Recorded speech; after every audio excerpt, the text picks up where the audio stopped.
Commander Tak sat motionless in his stealth craft, eyes fixed on the blue planet below. Earth, a Class 4 death world. His six-fingered hand tapped the control panel, bringing up the Vortian database entry again.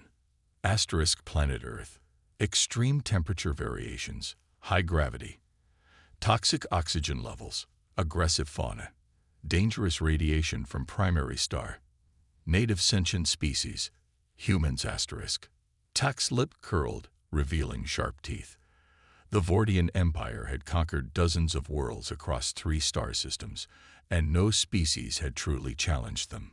These humans, surviving on such a hostile planet, required closer study before the invasion fleet arrived. Computer, find isolated landing zone near human settlement, Tak ordered.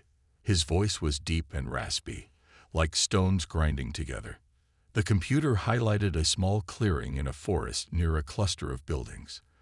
The database identified it as a research facility in a region called South Korea. Perfect, Tak muttered. Scientists, easy to intimidate and full of information. The stealth craft descended through Earth's atmosphere. Tak's body tensed as turbulence shook the ship. The gravity pulled at him, heavier than he was used to. Already, this planet was proving difficult. After landing, Tak activated his exo-armor. The black, scale-like material covered his tall, muscular frame. It would help him breathe in the oxygen-rich air and move easily in the higher gravity. He checked his weapons, a plasma blade and stun pistol. He wasn't here to kill, only to gather intelligence. Tak stepped out into the forest.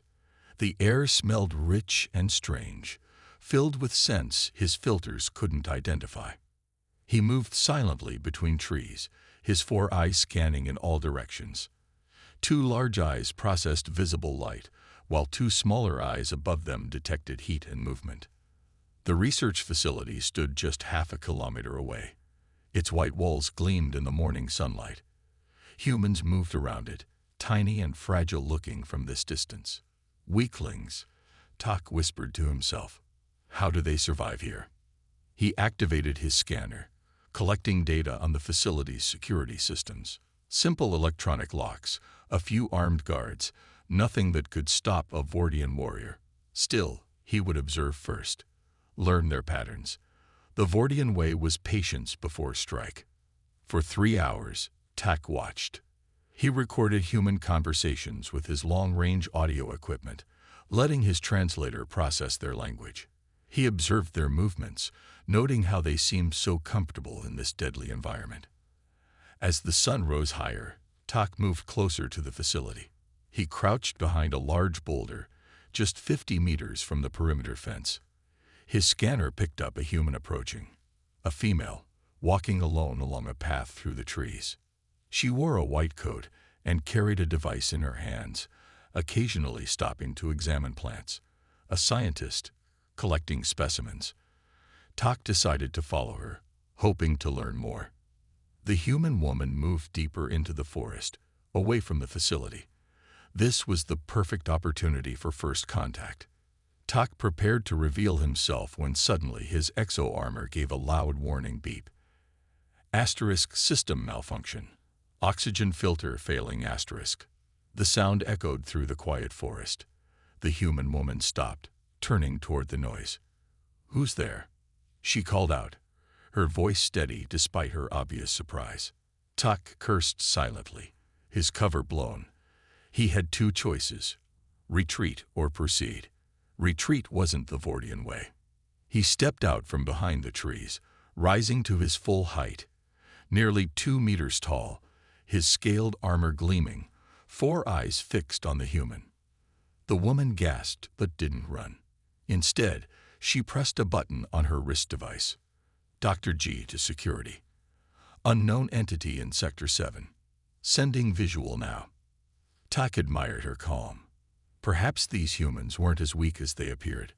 I am Commander Tak of the Vortian Imperial Fleet, he announced, his translator converting his words to the human language.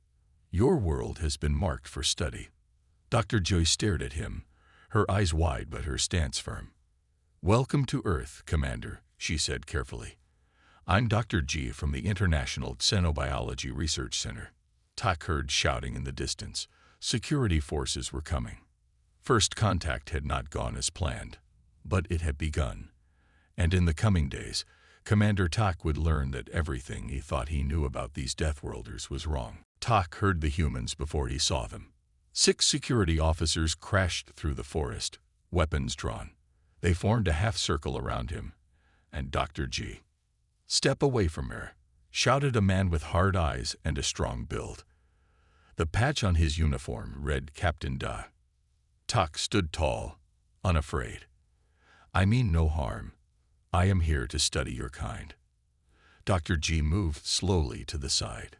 "Captain," he introduced himself as Commander Tak of the Vortian Imperial Fleet.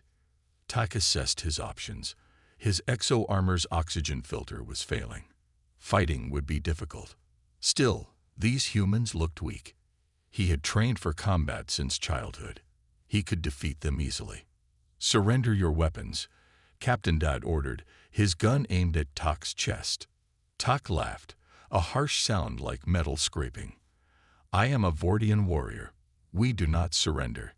In one smooth motion, Tak drew his plasma blade. The weapon hummed to life, glowing bright blue. The humans tensed, their fingers on their triggers. "Last chance," warned Captain Da. Tak lunged forward with incredible speed. He expected to cut through the first human easily.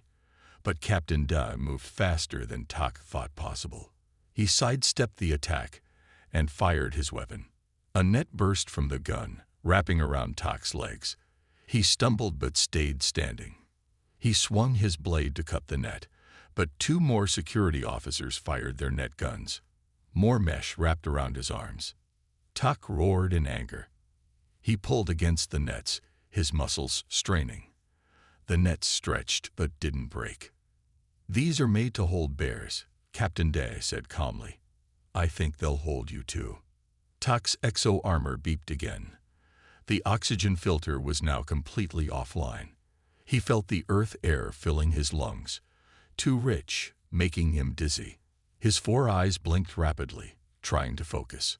"Something's wrong with him," Dr. G said, stepping closer despite Captain Day's warning gesture. "The air," Tak gasped. "Too much oxygen." Dr. G quickly pulled a device from her pocket. She checked readings, then looked at Captain Da. "He's right. Earth's atmosphere must be toxic to his species." "Not my problem," Captain Day replied coldly. "If he dies, we lose valuable information," Dr. Jai argued. "We need to get him to the containment lab. It has atmosphere controls." Tak's vision began to blur. He fought to stay conscious, but the oxygen was overwhelming his system. He fell to his knees, still tangled in nets. "Fine," Captain Da agreed. "Secure him and move him to containment." The world spun as the humans dragged Tak through the forest. His body felt heavy, his muscles weak. This had never happened before. He, a Vortian elite warrior, captured by primitive beings from a backwater planet. When Tak woke, he was in a clear glass cell. His exo-armor had been removed, revealing his gray-green scaled skin. His weapons were gone. A band around his neck monitored his vitals. Outside the cell, Dr. G adjusted controls on a panel. The air pressure changed, and Tak could breathe more easily. "Better?" she asked, watching him closely. Tak moved to the glass wall, studying her. "Why help me? I am your enemy." "Are you?" Dr. G tilted her head. "You said you came to study us. We want to study you too." Captain Dai entered the room, his face stern. "Don't get friendly with it, Doctor. This thing was carrying weapons and scouting our facility." "I am not a thing," Tak growled. "I am Commander Tak, 3rd rank of the Vortian Imperial Fleet, conquerors of 3 star systems." Captain Dai stepped closer to the glass, unimpressed. "Well, Commander, now you're our prisoner."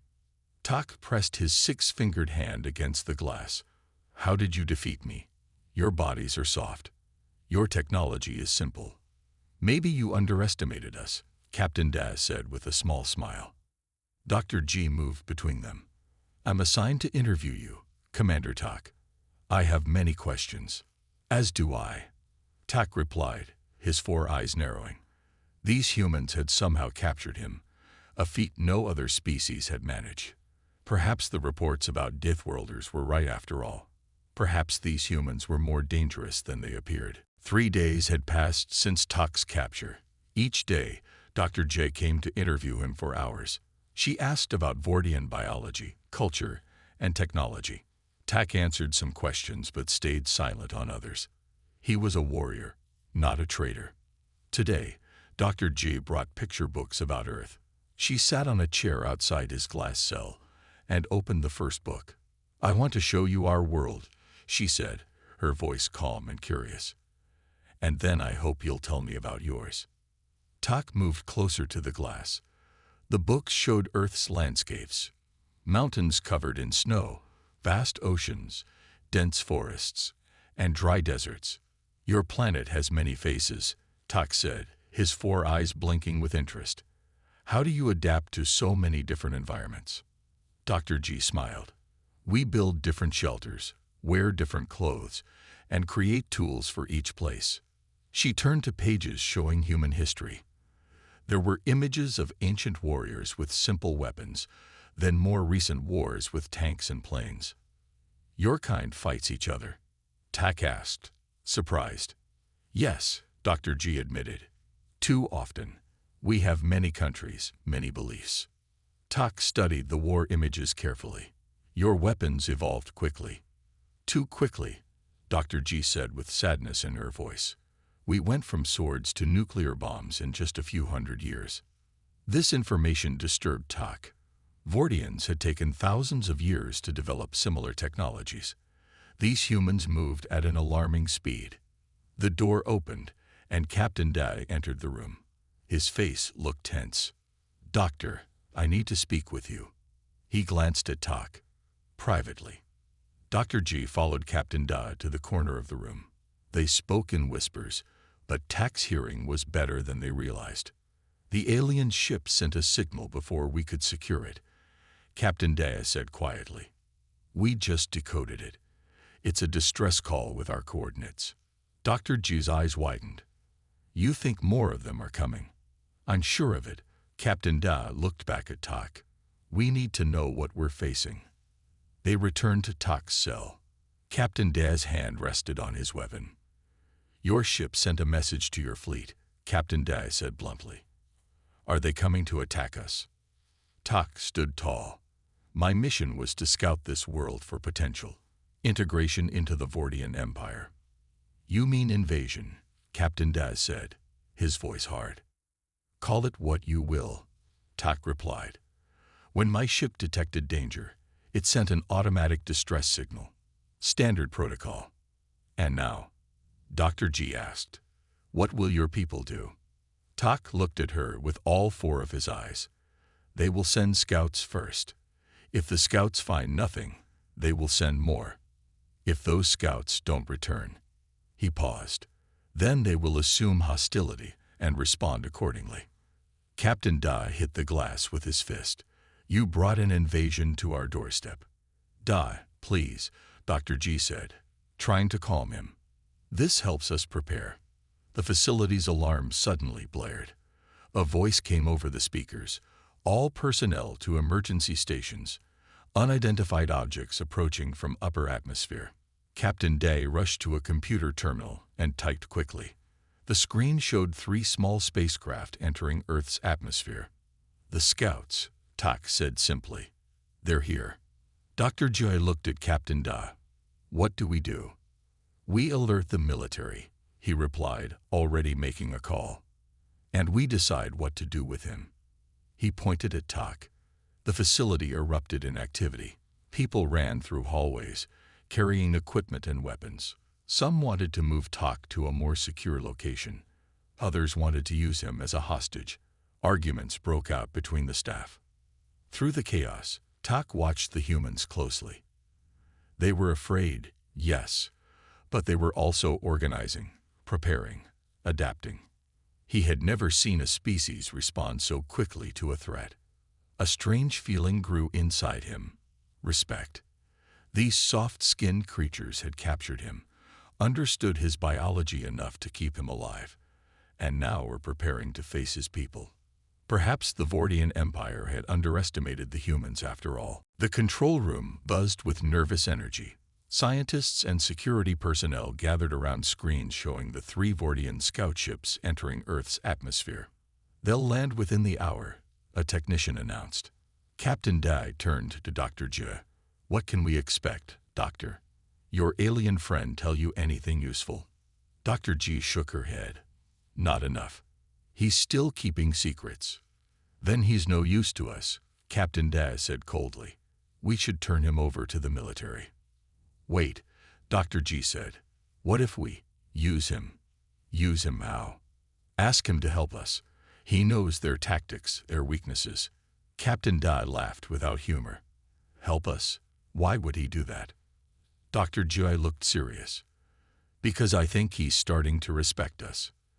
"That's wishful thinking, Doctor." A new voice spoke from the doorway. Actually, she might be right. Everyone turned to see the facility director, Dr. Kang, standing there. "I've reviewed the interview tapes," Dr. Kang continued. "Our guest has been showing increasing curiosity about humans. He seems impressed." Captain Dai shook his head. "It's too risky." "What's more risky is facing an unknown enemy without all possible advantages," Dr. Kang said firmly. "Bring him here." 20 minutes later, 2 guards led Tak into the control room. His hands were bound with special restraints. He looked around with all 4 eyes, taking in the screens and the nervous humans. "Your people are coming," Captain Dai said bluntly. "What will they do when they arrive?" Tak stared at the screen showing the scout ships. "They will search for me first. When they don't find me or get a response, they will follow protocol." "Which is?" Dr. G asked. "Scan for the highest concentration of technology and attack it," Tak replied. "They will assume you captured or killed me." "So they're coming for this facility," Captain Dai said grimly.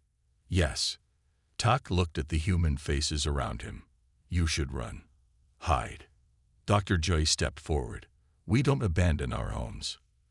"Then you will die," Tak said simply. "Vortian scouts are equipped with plasma weapons that can melt your walls.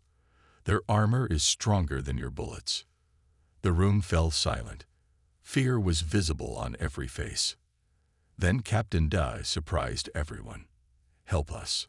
Tak's 4 eyes blinked in confusion. "What?"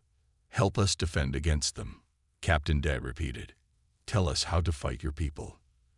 "You ask me to betray my own kind. I ask you to prevent needless deaths," Captain Dai said, "both human and Vortian." Tak considered this. "Why would I help you?" Dr. G moved closer to him. "Because you've seen we're not the savages you thought we were. We kept you alive, treated you with respect." And Dr. Kang added, "Because if more Vortians keep coming and not returning, eventually they'll send a full invasion force. No one wins then." Tak was silent for a long moment. The control room waited. Finally, he spoke. "Remove these restraints. I will help you prepare defenses, but I will not fight my own people." Captain Dai nodded. He unlocked the restraints himself. "One wrong move," he warned. "I understand," Tak replied. For the next half hour, Tak explained Vortian tactics and weaknesses to the humans. They hung on his every word, asking smart questions that surprised him. They quickly formed a plan, assigning roles and gathering equipment. As they worked, Tak noticed something strange. Despite the dangerous situation, some humans made jokes. They smiled. A few even laughed. In the face of likely death, they showed no despair. "Why do you do that?" he asked Dr. G as she prepared sensor equipment based on his instructions. "Do what?" "Laugh when death comes for you. Vortians face death with solemn honor." Dr. G smiled slightly. "Humor helps us cope with fear. It's how we stay strong." "Strange," Tak muttered. An alarm blared. All eyes turned to the main screen. "They're landing," Captain Dai announced. 1 kilometer south of the facility. Tak looked at the humans rushing to their positions, these soft creatures who laughed at death. These Deathworlders who refused to run. For the first time in his life, Tak wondered if the Vortian way was the only way to be strong. The attack came at dawn. 3 Vortian scout ships hovered over the facility, their engines glowing bright purple against the orange sky. "They're scanning us," Tak said, watching from the roof with Captain Dai and Dr. J, looking for Vortian life signs. Captain Dai checked his rifle. "Will your plan work?" "If your people follow my instructions exactly," Tak replied. Based on Tak's advice, they had set up special equipment to mask the facility's power signature and create false heat readings in the forest. The goal was to draw the Vortians away from the main buildings where most humans sheltered. A loud boom shook the air as the first scout ship fired a plasma blast. It hit the empty parking lot, melting cars into pools of metal. "They're testing our defenses," Tak explained, "waiting for us to show our weapons." Captain Dai spoke into his radio. "Hold positions. Do not return fire yet." 2 Vortian warriors jumped from the lowest ship. They were tall like Tak, with the same 4 eyes and scaled skin. Their black armor gleamed in the morning light as they landed with perfect balance. They carried long plasma rifles. "The light scouts," Tak whispered. "The best hunters in the fleet." The Vortian scouts moved toward the forest where the false heat signatures led them. "Now, Da," Tak said urgently. Captain Da gave the order. Hidden in the trees, human soldiers fired special nets made from the same material used to capture Tak. The nets wrapped around the surprised Vortians, weighing them down. Before they could cut free, canisters exploded around them, releasing gas that Tak had helped create. It contained high levels of oxygen, toxic to Vortians without proper filters. The scouts collapsed, struggling to breathe. "It worked," Dr. G said with relief. Her joy was short-lived. The scout ships fired again, this time directly at the facility's main building. The blast tore through the roof of the east wing. "They're changing tactics," Tak warned. "Now they'll attack from above where your nets can't reach them." Captain Dai grabbed his radio, launched the drones. Dozens of small drones rose from hidden spots around the facility. They flew toward the scout ships, each carrying a small but powerful explosive. Tak had explained that Vortian ships had weak spots near their engine vents. The drones swarmed the ships like angry bees. Most were shot down by the ship's defenses, but a few reached their targets. Explosions rocked the smallest ship, sending it crashing into the forest. "One down," shouted a soldier. The remaining ships responded with heavy fire. Blasts hit the facility's walls, melting concrete and starting fires. The ground shook beneath their feet. "We need to get inside," Captain Dad yelled over the noise. As they ran for the stairs, a plasma blast hit the roof edge. The concrete crumbled. A young researcher named Han, who had been operating drone controls, slipped and fell. He dangled from the edge, holding on with just his hands. "Help!" Han screamed, his legs kicking in empty air. Without hesitation, Dr. Jai ran toward him. A plasma blast hit nearby, throwing her to the ground. Tak watched in shock. By Vortian standards, both Han and Dr. J were now lost. No warrior would risk their life for fallen comrades during battle. It was inefficient. Yet Captain Dai was already helping Dr. G up, and together they reached for Han. "We can't reach him," Dr. G cried.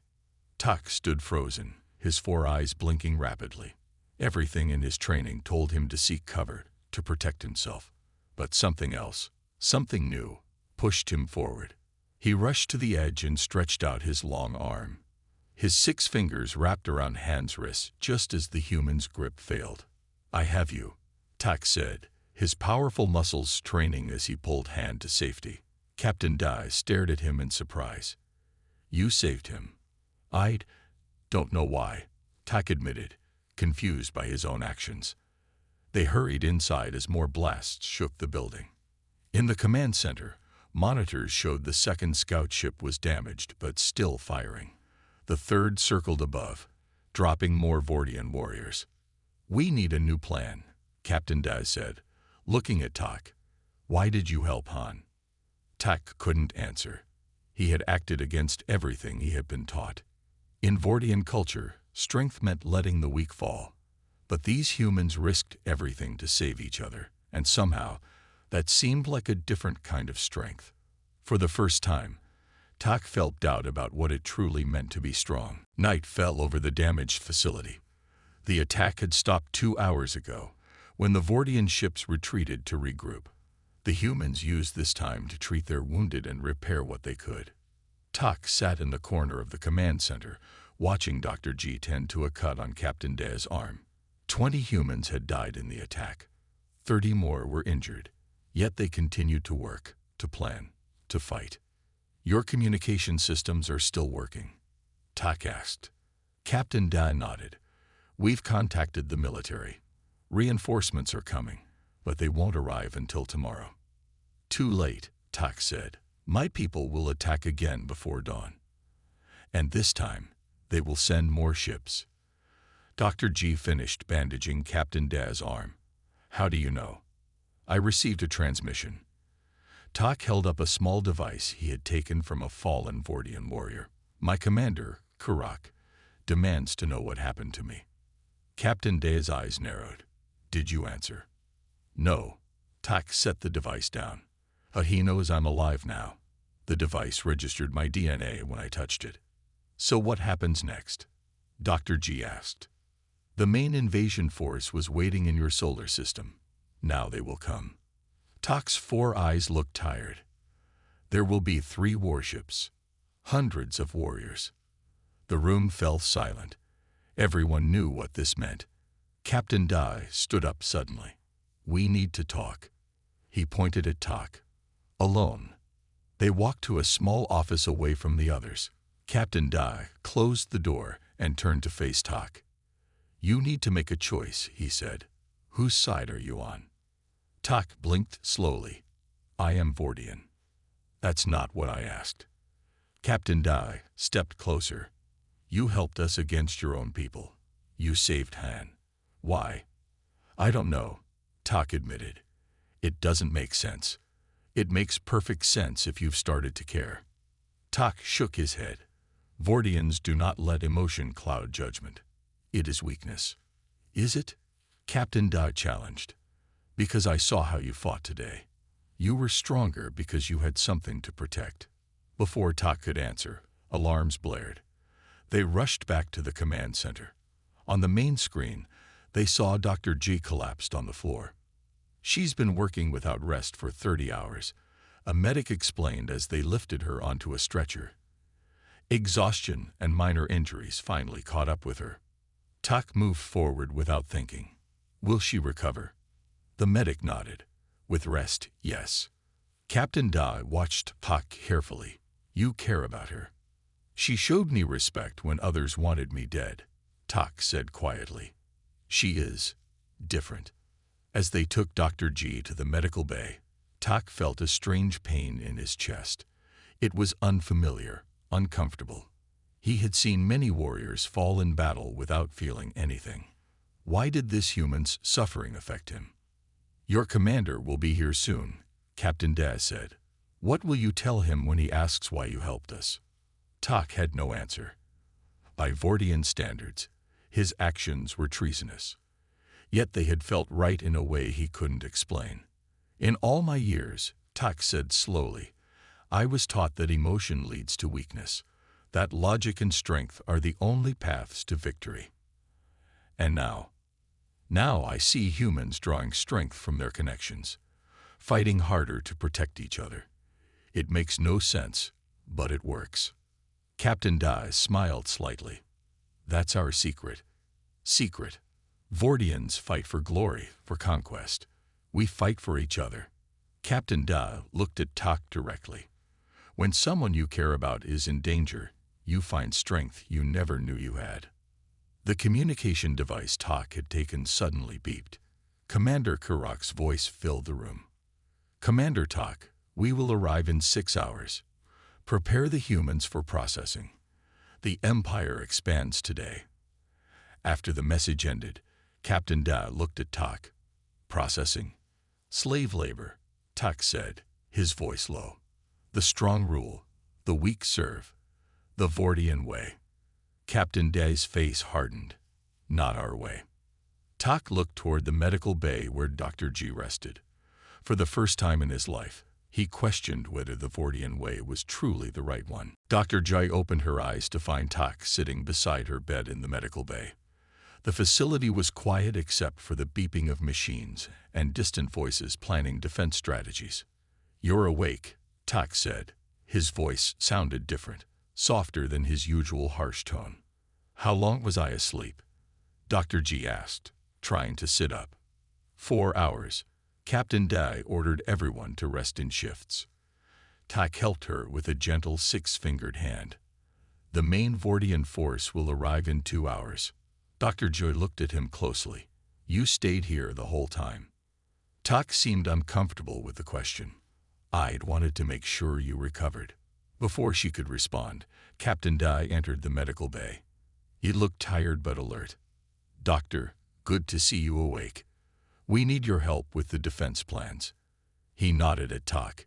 "And we need to talk about what you said earlier." "What did he say?" Dr. G asked. "That he's figured out our most terrifying trait," Captain Day replied. "I want to hear this." They moved to a small meeting room where Han and other key staff waited. Maps and weapons lay on the table. Everyone looked at Tak expectantly. "I've been studying humans since I arrived," Tak began. "At first, I thought you were weak. Your bodies break easily. You need special equipment to survive different climates. You require constant rest and food." The humans nodded, not offended by his honest assessment. "But then I saw you fight," Tak continued. "And I noticed something strange. When the situation became most desperate, when defeat seemed certain, you fought hardest." "That's just survival instinct," Han suggested. Tak shook his head. "No, Vortians have survival instinct too. We retreat when defeat is certain. It's logical. But humans..." He paused, searching for the right words. "Humans fight harder when logic says to surrender." Dr. Jai leaned forward. "What are you saying, Tak?" "I'm saying I understand now why your kind survived on a death world." Tak's 4 eyes focused intensely. "Vortians evolved as apex predators. We conquered through physical power. But humans evolved as prey." "Prey?" Captain Dai frowned. "Yes, smaller, weaker than many predators. But you survived through cooperation. And..." Tak struggled with the concept. "Hope. You hope even when there is no logical reason to hope." The room was silent as the humans considered his words. "In Vortian battle doctrine, we calculate odds of victory," Tak explained. "Below 30%, we retreat to fight another day. It's efficient. But humans don't work that way," Dr. G said, understanding dawning on her face. "No, I study your history now. Your greatest victories came when all logic said you would lose." Tak looked at each human in turn. "You never surrender, even when you should. And that makes you terrifying." Captain Doug crossed his arms. "Is he right?" A veteran security officer named Park nodded slowly. "My grandfather told stories about the Korean War. Outnumbered, outgunned, but they kept fighting. He said it wasn't about winning anymore, it was about not giving up." "Exactly," Tak said. "Vortians fight to win. Humans fight because they refuse to lose. It's a small difference that changes everything." Dr. G understood what Tak was saying. "It's not just about physical survival, is it? It's about the survival of our spirit." "Yes." Tak stood up, his tall frame casting a shadow across the table. "And that is why, despite your fragile bodies and primitive technology, you are the most dangerous species I have ever encountered." The comm system crackled. A technician's voice came through. "Captain Da, we've detected 3 large ships entering Earth's atmosphere. They'll be here in 90 minutes. Captain Da looked at his team, then at Tak. "So what do we do? Our reinforcements won't arrive in time." Tak was quiet for a moment. Then he spoke with new determination in his voice. "We use your terrifying trait against them," he said. "We show them what happens when Deathworlders refuse to surrender." Dr. G noticed something had changed in Tak. His posture, his voice, the look in his 4 eyes. "You said, 'we,'" she pointed out quietly. Tak met her gaze. "Yes, I did." In that moment, everyone understood. Tak had made his choice. He would fight alongside the humans, not because logic dictated it, but because he had begun to learn their most terrifying trait, hope in the face of hopelessness. The 3 Vortian warships appeared in the sky like dark stars. Each one was 10 times larger than the scout ships from the first attack. They hovered above the facility, casting giant shadows on the ground below. "They're scanning us," Tak said, watching the ships through binoculars, looking for weaknesses. Captain Dai stood beside him on the roof. "Will our plan work?" "It goes against all Vortian battle logic," Tak replied. "So maybe." Their plan was bold. Using Tak's knowledge, they had modified his original scout ship. Dr. G and her team had reprogrammed it to broadcast a special Vortian distress signal, one that would create confusion in the Vortian fleet. "Ship is ready," Dr. G's voice came through the radio. "Launching now." From a hidden hangar, Tak's small ship rose into the air. It flew straight toward the Vortian fleet, broadcasting its fake message. Asterisk warning. Human biological weapon detected.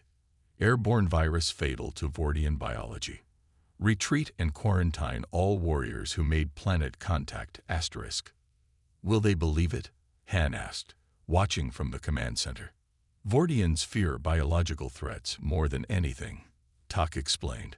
"Our shared biology is both our strength and weakness." On the screens, they saw the warships pause their approach. The smallest ship began to turn away. "It's working," someone shouted.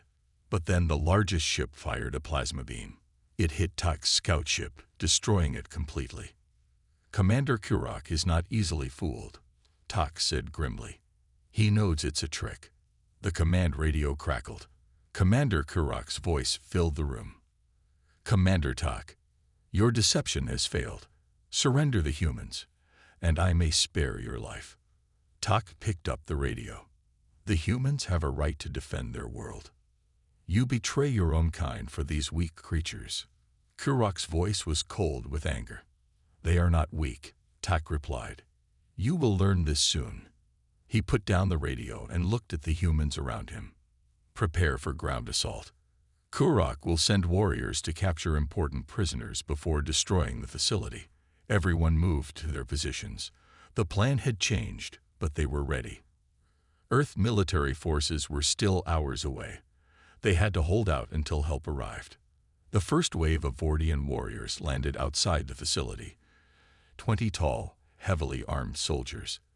They moved with perfect coordination toward the main entrance. "Just like we practiced," Captain Day told his security team. "Remember what Tak taught us about their armor weak points." The battle began. Vortian warriors broke through the outer doors with ease, but inside they found a maze of traps and ambushes designed by Tak and Captain Day. Special lights blinded the Vortians' sensitive upper eyes. Sonic devices disrupted their communication. Tak fought alongside Captain Day, using his knowledge against his own people. With his plasma blade, he targeted the weak spots in Vortian armor that only a fellow warrior would know. "Why do you fight with them?" a Vortian soldier asked Tak as they clashed weapons. "Because they fight for each other," Tak answered, "not just for victory." Despite their preparations, the humans were outmatched. The Vortians pushed deeper into the facility. Soon, they reached the central lab where Dr. G and her team worked frantically to complete one last weapon, a device that could disrupt Vortian ship engines. "We need more time," Dr. G shouted over the sound of fighting in the hallway. Suddenly, the lab doors burst open. 3 Vortian warriors entered, weapons ready. Captain Dai and Tak had been pushed back to another section of the building. Dr. G and the scientists backed away, defenseless. The lead Vortian raised his weapon. Then something unexpected happened.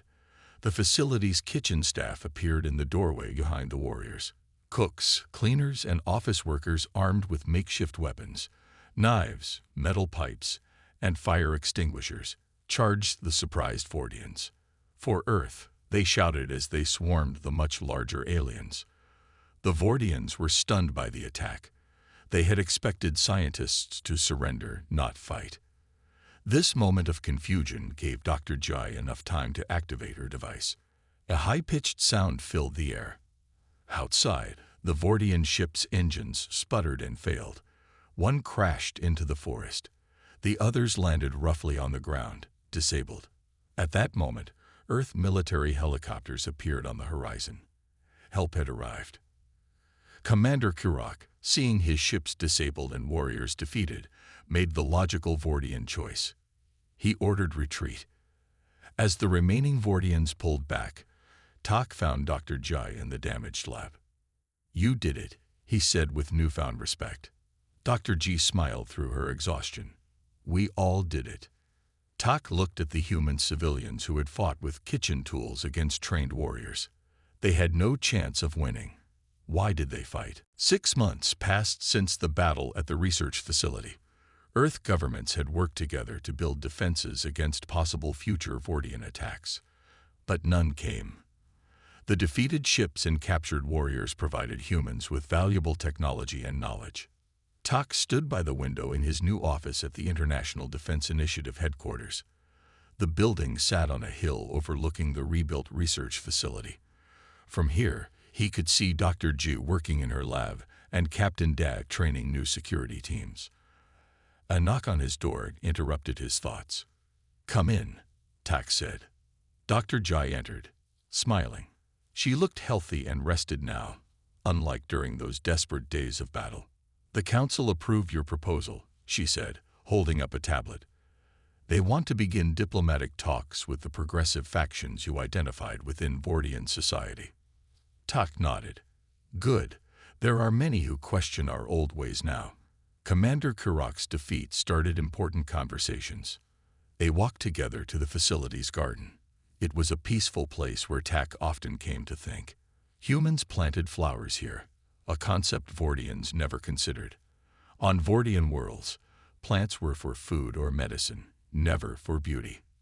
"I received another message from my homeworld today," Tak said as they sat on a bench. "The new Leadership Council has questions about humans." "What do they want to know?" Dr. G asked. "They want to understand what makes humans different." Tak's 4 eyes blinked thoughtfully. "I've been trying to explain, but it's difficult to put into words." Dr. G watched a butterfly land on a nearby flower. "What have you told them?" "I explained how humans evolved on a death world not as conquerors, but as survivors." Tak looked at his 6-fingered hands. "How your physical weakness forced you to develop other strengths. Cooperation, innovation, and that strange thing you call hope." Captain Da joined them, carrying 3 cups of coffee. He handed one to Dr. G and offered one to Tak. Over the months, Tak had developed a taste for the bitter drink. "Telling more stories again?" Captain Da asked with a smile. "Discussing evolution," Tak replied, "both biological and cultural." They sat in comfortable silence for a moment, sipping their coffee. The sun was setting, painting the sky in colors Tak had never seen on his homeworld. "I sent encrypted messages to younger Vortian warriors," Tak admitted suddenly. "I described what I learned here, how humans draw strength from emotional bonds, rather than seeing them as weakness." Dr. Jai looked surprised. "Isn't that dangerous for you? Won't the traditionalists see it as treason?" "Yes," Tak said simply. "But I believe it's necessary for my species to evolve." Captain Da leaned forward. "What exactly did you tell them?" "I told them about Deathworlder's most terrifying trait." Tak's voice grew passionate. "The human ability to face certain defeat and still believe in victory, to find strength in your connections to each other instead of seeing them as weakness." Dr. G touched Tak's arm gently. "That's not just a human trait anymore, is it? You showed it too when you chose to help us." Tak was quiet for a moment. Perhaps it's not something unique to humans. Perhaps it's something any intelligence can learn, given the right circumstances. The sun dipped below the horizon, stars beginning to appear in the darkening sky. Somewhere up there, Vortian ships still patrolled, but they kept their distance from Earth now. My people have always believed that evolution means becoming stronger, faster, more deadly, Tak said, looking at the stars. We saw emotions as primitive weaknesses to overcome. And now? Captain Day asked. Now I see that true evolution might mean something else. Tak stood, his tall frame silhouetted against the twilight sky. Not to be the strongest predator, but to be more than just a predator. Dr. G smiled. That sounds like hope, Tak.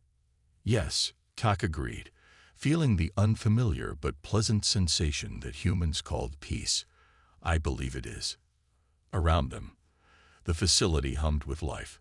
Humans and the few Vortians who had chosen to stay worked together, learning from each other. In the labs, new technologies were being developed. In training rooms, fighting techniques were exchanged. Two different species from different worlds, finding strength in their connections rather than their differences. As night fell fully, Tak looked once more at the stars. The universe was vast and full of predators. But perhaps, he thought, it was the non-predator parts of ourselves that truly helped us survive in the end. That was the lesson of the Deathworlders, and it had changed everything.